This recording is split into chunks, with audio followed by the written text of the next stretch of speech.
Hey everyone, Dash Attack here. How are you doing today? So, I saw Sonic 3 last night. It was freaking awesome. Loved it. So many great moments. Don't want to spoil too much right now, but definitely go see it, go support it because I love the Sonic movie franchise and I want to see where it goes. So the more success this movie has, the better.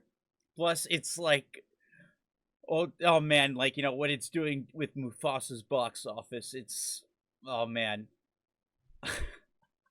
get wrecked at Disney.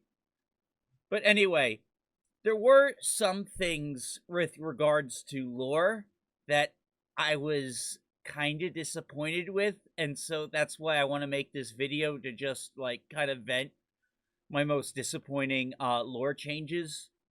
I'm ranking these changes from least to most disappointing. So I'll start with my most disappointing thing. There was no space colony. So there was no space colony. They did that for grounded reasons. And because there was no space colony, there was also like no bio lizard. They did that, for effects and stuff and to be grounded. I'm just like disappointed, like, because the arc is like such a big part of Shadow's lore and Sonic Adventure 2. Like the arc is still there, it's just smaller, along with the Eclipse canon. But no, there was no secret. There was no research facility in space. The research facility was in a bunker in Tokyo. Yeah, go figure. So yeah, that was a disappointing change. The second lore change that disappointed me, though I understand why they did it, is the details surrounding Maria's death. Now, in Sonic Adventure 2 and Shadow the Hedgehog, it is made very, very clear that Maria was just straight up murdered by the government. Like, just complete, like, murder.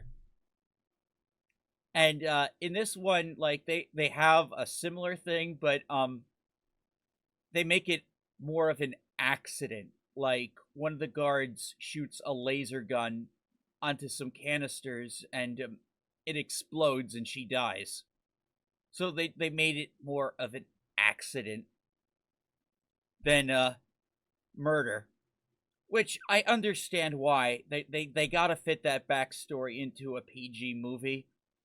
And I'm sure like Fowler fought all he could to get it to work and keep Shadow's character consistent with how he is in the games.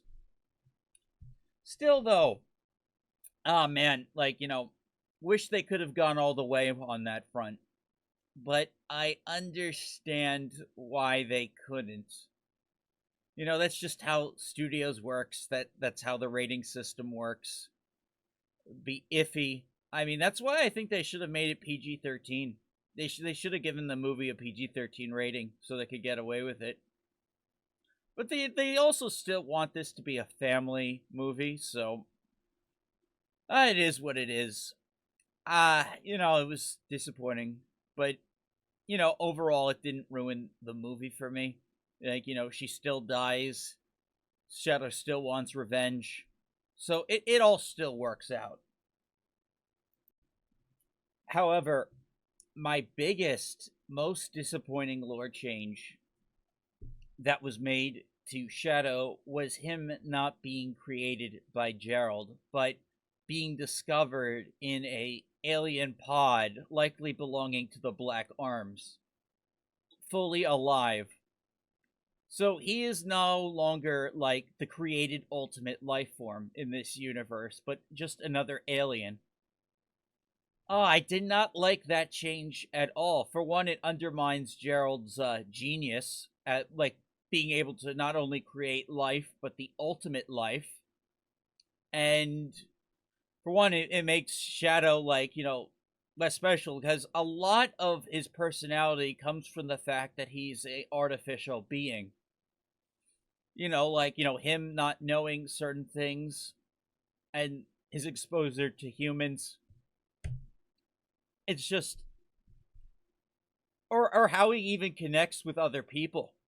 You know, he's just very disconnected from other people. And this Shadow still is, but I don't know. I think this was a disappointing change. I'm hoping it'll get retconned later. Like, maybe that, like, Gerald did help create Shadow at some point, but I don't know if they'll ever address this. But for me, this was the most disappointing lore change to what was otherwise a very good movie and a solid adaptation of Sonic Adventure 2. A lot of fun Easter eggs and references. Ah, so yeah, those are my gripes with the movie. They're really like gnawing at my head right now. Ugh, why did they do that? Why did they do that? I know it didn't ruin the movie for some people, but for me, like, you know, the I don't know, these were kind of important details. Some of them were for me. So that's kind of disappointing. Anyways, those are my thoughts. What do you guys think of Sonic Movie 3? Thank you all for watching this video. Please remember to like and subscribe. I'll see you next time. Dash Attack out!